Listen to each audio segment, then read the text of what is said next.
I feel very good about where we are for the long term. When you look at the revenue growth goal that we have in our long range plan, the first plan that we did 3 years ago, we said we would beat $6 billion over the 5 years. We did it in 2.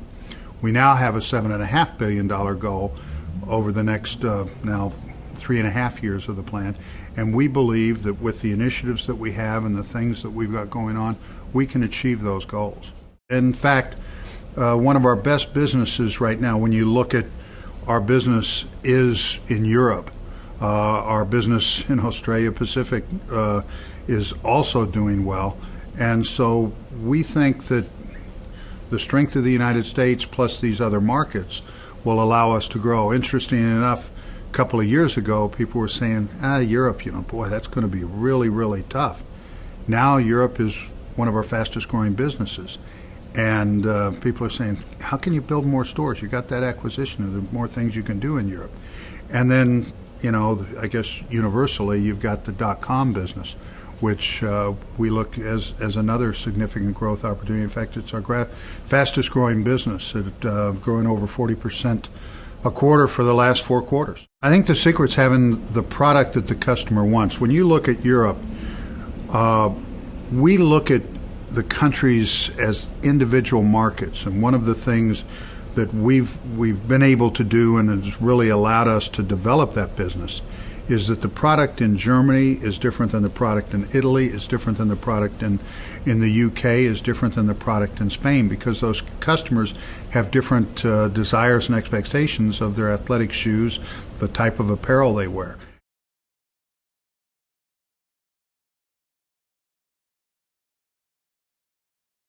We have a number of initiatives. We talk about, when we did the turnaround, we primarily sold basketball shoes to young urban males.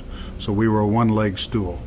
We worked very hard to build 4 legs to that stool with basketball, running, classics, and apparel. We've also worked to expand the customer base we have with men, women, and children now. And we put it back on the stool with our international and .com business that are going strong. So we've turned our one-leg stool into a 4-leg chair. That said, the other thing that we've done is look over different time horizons. And so we have some items, ideas and activities that we think over the next 12 to 18 months will provide significant growth opportunities. What we're doing in our children's business, what we're doing in .com, what we're doing in our European business, how we build the running and apparel business. Then in the 18 to 36 month, we've got another set of initiatives that we're looking at. New store remodels will start to really kick in. What we continue to do to build on the new franchises that we just bought in Europe.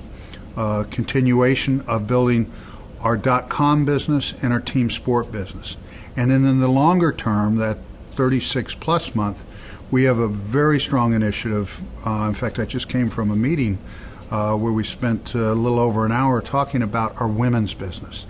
That probably can be the biggest opportunity, but it's also one of the most challenging and longer term opportunities. When you look at the future, one of the things that we're working on is how to put together the brick and mortar stores and the internet, or the web, if you will.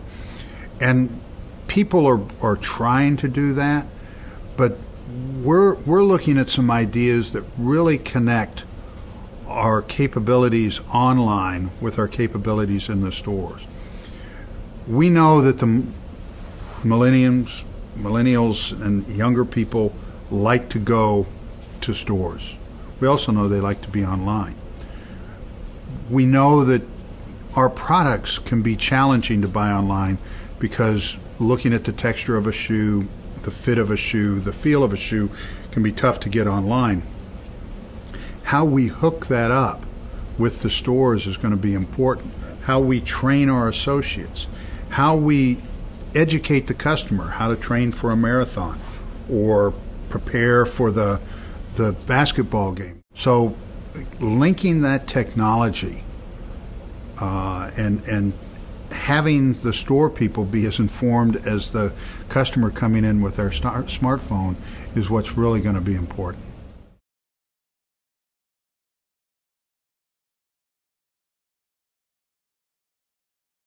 Our vision is to be the leading global retailer of athletically inspired shoes and apparel. We developed our strategies, set our objectives, developed the values for the company. And we looked at that over a long time horizon, 5 years, hoping that we would achieve things before the 5 years. But that's important because we were looking at quarter to quarter, and you can't run a company quarter to quarter. You have to look at the long term and win the quarter. We have a lot of measures in place, things that we look at in terms of financial measures, productivity. We put in place sales per square foot, sales per hour, and our inventory turn. So our three biggest assets, our people, our real estate, and our inventory. And those are measures that we constantly look at that weren't as important. We measure soft things. We do an associate survey every year and look at the engagement of our associates and how do they feel about what we're doing, and do they understand the strategy and how they fit in, and are we treating them fairly? We measure customer engagement, and we do customer surveys and how they feel about us. So we're measuring, we've got many measures, hard line or hard numbers, but we're also measuring the soft to see if we're moving forward. And I'm a firm believer that if you can't measure it, you can't tell whether you're succeeding or failing, and we spend a lot of time measuring.